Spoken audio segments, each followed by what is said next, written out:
Décès d'Ahmed Bakayoko, le Premier ministre ivoirien.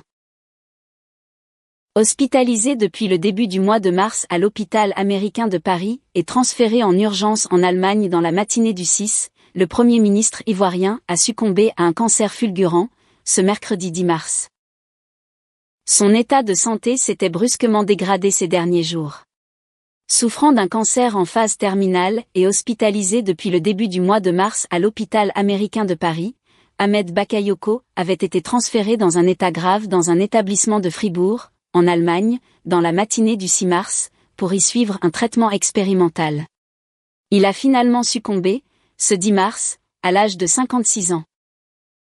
Un transfert en Turquie, où il était question que le Premier ministre ivoirien subisse une greffe en urgence, avait également été envisagé dans la journée du 4 mars, avant d'être finalement abandonné, les médecins ayant estimé qu'il n'était plus opérable.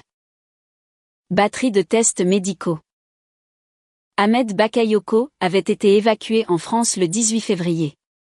Ces derniers mois, il avait contracté le Covid-19 et souffert d'une grosse crise de paludisme, mais il se disait surtout très fatigué.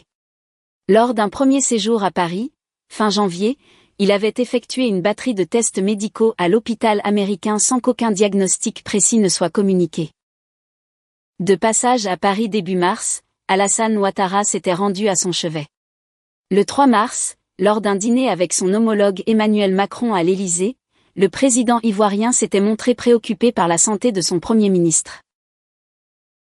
Prenant acte de la gravité de la situation, le chef de l'État venait de signer ce lundi 2 décrets, portant intérim, d'Ahmed Bakayoko, nommant Patrick Hachi, secrétaire général de la présidence, à la primature et Tené Birahima Ouattara, son frère cadet par ailleurs chargé des affaires présidentielles, à la défense. Pour Ouattara, l'histoire se répète. Le 8 juillet dernier, Amadou Gon Coulibaly, son premier ministre et dauphin désigné, mourait brutalement à Abidjan après avoir été victime d'un malaise en plein Conseil des ministres. Une semaine plus tôt, il était rentré d'un séjour médical de 3 mois à Paris pour y soigner ses problèmes cardiaques. Fidèle lieutenant.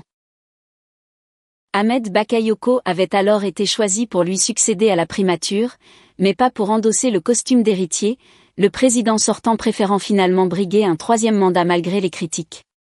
Fidèle lieutenant du chef de l'État depuis plus de 20 ans, Ahmed Bakayoko était devenu un membre incontournable de l'entourage d'Alassane Ouattara. Ministre de la Défense et maire de la commune d'Abobo, il briguait également un fauteuil de député dans sa circonscription de Séguéla sous la bannière du Rassemblement des Oufouettistes pour la démocratie et la paix, RHDP.